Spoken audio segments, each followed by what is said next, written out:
ప్రభుత్వం మా నాయకుడు మేము ఇచ్చిన మాట ప్రకారం ఈ సమాజంలో కులగణన జరగాలి, కులగణనలో రాజకీయ ఆర్థిక సామాజిక అన్ని వివరాలను పొందుపరచాలన్న ఆలోచనతోటి ఈ కార్యక్రమాన్ని ముందుకు తీసుకెళ్లాలన్న లక్ష్యంతో మంత్రివర్గ ఉపసంఘాన్ని పెద్దలు ఉత్తమ్ కుమార్ రెడ్డి గారి అనుభవాన్ని దృష్టిలో పెట్టుకొని వారిని, దామోదర్ రాజ్ నరసింహ గారిని, పొన్నం ప్రభాకర్ గారిని, దుద్దిల్ల శ్రీధర్ బాబు గారిని, సీతక్క గారిని కమిటీలో పెట్టి ఈ ప్రక్రియను మొత్తం ముందుకు తీసుకువెళ్లే ప్రయత్నం చేసినాం. ఈ ప్రక్రియలో భాగంగా బీహార్, అంతకుముందు కర్ణాటక రాష్ట్రాలు ఈ ప్రక్రియను చేపట్టి బీహార్ తీసుకొచ్చిన ఈ వివరాలను కోర్టులు కూడా వాటి మీద స్టే ఇవ్వడంతో తప్పిదం జరగొద్దు, ఇది పక్కడ్బందీగా ఉండాలి అని చెప్పి అధికారులను ఆయా రాష్ట్రాలకు పంపించినాం అధ్యక్ష. ఇదేదో ఆషామాషిగా ఇక్కడ ఉన్న కొద్దిమందిని పంచాయతీరాజు లేకపోతే ఏదైనా డిపార్ట్మెంట్కి సంబంధించిన క్రింది స్థాయి ఉద్యోగస్తులను పంపించే వివరాల సేకరణ కాదు అధ్యక్ష. ఈ దేశంలోనే ఈ దేశానికి ఆదర్శంగా ఉండే ఒక దిక్సూచిగా మారాలని తెలంగాణ రాష్ట్ర ప్రభుత్వం ఇతర రాష్ట్రాలలో ఇట్లాంటి ప్రక్రియ చేపట్టి ఈ ప్రక్రియ న్యాయస్థానాల ముందు నిలవకపోవడం, ఈ ప్రక్రియ వల్ల జరిగిన నష్టాన్ని అంచనా వేయడానికి కూడా ఇతర రాష్ట్రాలకు అధికారులను పంపించి ఆయా రాష్ట్రాలలో జరిగిన పరిణామాలను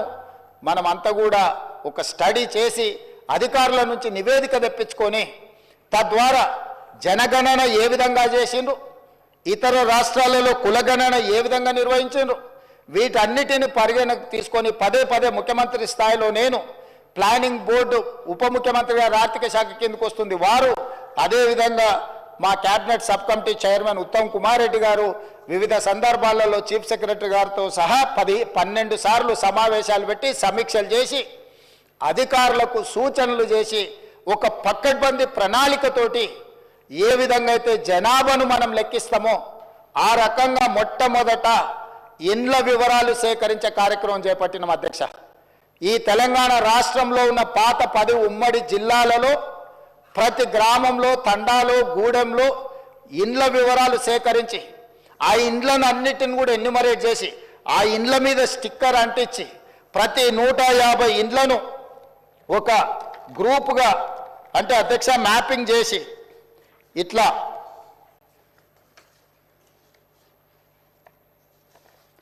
ప్రతి ఇంటిని కూడా ప్రతి ఇంటికి స్టిక్కర్ అంటించి ప్రతి 150 ఇండ్లను ఇట్లా మార్కింగ్ చేసి ఈ రకంగా 150 ఇండ్లను ఒక యూనిట్ కింద ఒక బ్లాక్ కింద గుర్తించి ప్రతి యూనిట్ని ఈరోజు నేను ఇంతకుముందు చెప్పినట్టు 94,000 పైచిలకు యూనిట్లుగా గుర్తించి వీటి ప్రతి ఏరియాకు ఒక్కొక్క ఎన్యూమరేటర్ని ఇచ్చేసి ఈ 150 ఇండ్లను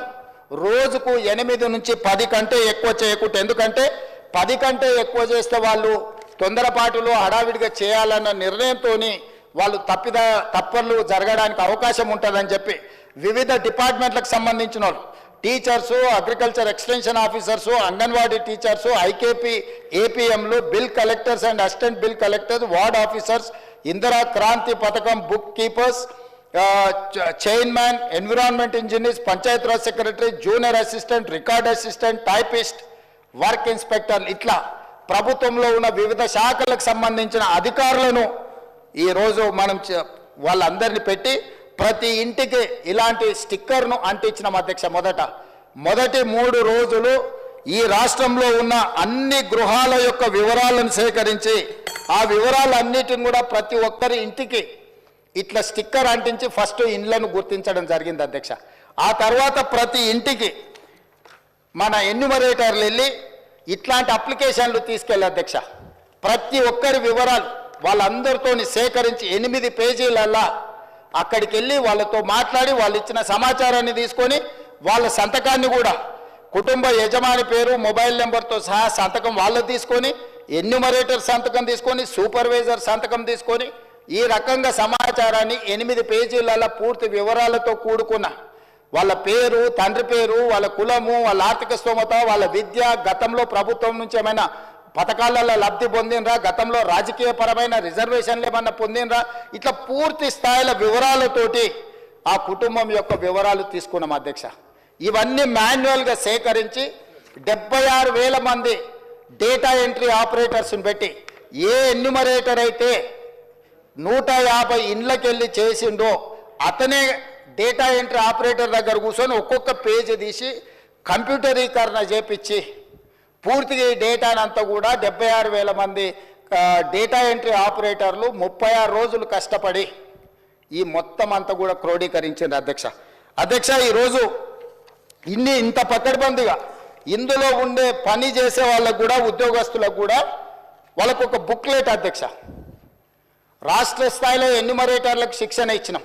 ఆ తర్వాత జిల్లా స్థాయిలో సూపర్వైజ్ చేసే వాళ్ళకి శిక్షణ ఇచ్చినాం, ఆ తర్వాత మండల స్థాయిలో పనిచేసే వాళ్ళకి ఇచ్చినాం, ఆ తర్వాత ప్రతి 150 ఇండ్లకు వెళ్ళే వాళ్ళకు కూడా శిక్షణ ఇచ్చి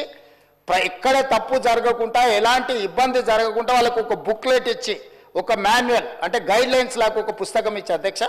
వాళ్ళందరినీ కూడా వాళ్ళకి శిక్షణ ఇచ్చి ప్రభుత్వం పకడ్బందీగా వీళ్ళందరినీ కూడా వినియోగించుకున్నప్పుడు వాళ్ళందరికీ కూడా జీతభత్యాలు ఇచ్చినాం అధ్యక్ష. అంటే ప్రభుత్వ ఉద్యోగులైనా జీతమే కాకుండా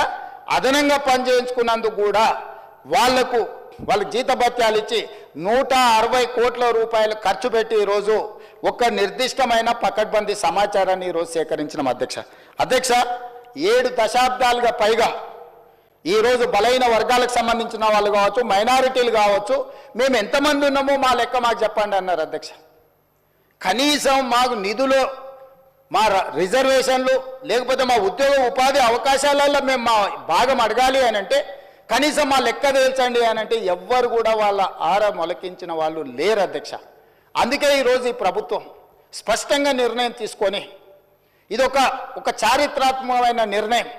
రేపు సమాజం యొక్క అభివృద్ధికి ఇది ఒక దిక్సూచిగా ఒక మోడల్ డాక్యుమెంట్గా మారుతుందని చెప్పి ఈరోజు ఒక పకడ్బందీ ప్రణాళికతో చర్య తీసుకున్నాం అధ్యక్ష. అందుకే ఈరోజు కమిషన్ ఇచ్చిన నివేదికను క్యాబినెట్ సబ్ కమిటీ స్వీకరించి ఈరోజు ఉదయం క్యాబినెట్లో దాన్ని చర్చ పెట్టి క్యాబినెట్లో ఆమోదింపజేసి ఈరోజు ఈ సభలో ప్రకటన చేస్తున్నాం అధ్యక్ష. ఎందుకంటే దీనికి పూర్తి స్థాయిలో చట్టబద్ధత కల్పించాలి. రేపటి నుండి ఈ నివేదిక రాష్ట్ర ప్రభుత్వం అమలు చేయబోయే సంక్షేమ పథకాలకు, అదేవిధంగా అభివృద్ధి కార్యక్రమాలకు, ఉద్యోగ ఉపాధి అవకాశాలకు, రాజకీయ వాళ్ళ అవకాశాల కోసం ఈరోజు ఈ నివేదిక పనిచేయాలన్నది ప్రభుత్వం యొక్క లక్ష్యం అధ్యక్ష. అందుకే ఈరోజు 46.25% ఉన్న బీసీలు, ఏబిసిడి, అదేవిధంగా ఈ గ్రూప్లో ఉన్న ముస్లిం మైనారిటీ బీసీలు ఏదైతే 10.08 ఉందో మొత్తం 56% పైగా ఉన్న బీసీలందరికీ కూడా ఈ రాష్ట్రంలో సముచితమైన గౌరవము, స్థానము కల్పించాలన్న ఆలోచనతోటి ఈరోజు ఈ ప్రభుత్వం ఈ నిర్ణయం తీసుకొని ముందుకు వచ్చింది అధ్యక్ష. కాబట్టి ఈ సభలో సభ్యులందరినీ ప్రభుత్వం ఒక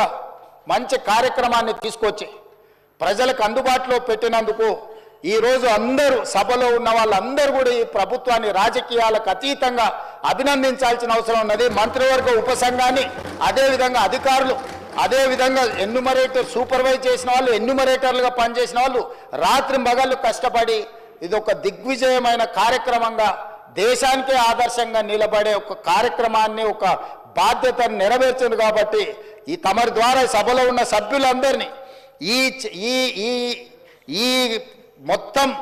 కార్యక్రమంలో పాల్గొన్న వాళ్ళని అందరినీ కూడా అభినందించాల్సిందిగా కోరుతున్నా. మీరందరూ పెద్ద ఎత్తున చప్పట్లతో వాళ్ళందరినీ అభినందించాలని తెలియజేస్తూ తమరి దగ్గర సెలవు తీసుకుంటున్న అధ్యక్ష. గౌరవ మంత్రివర్యులు పొన్నం ప్రభాకర్ గారు. అధ్యక్ష, ఈరోజు ఇప్పుడే గౌరవ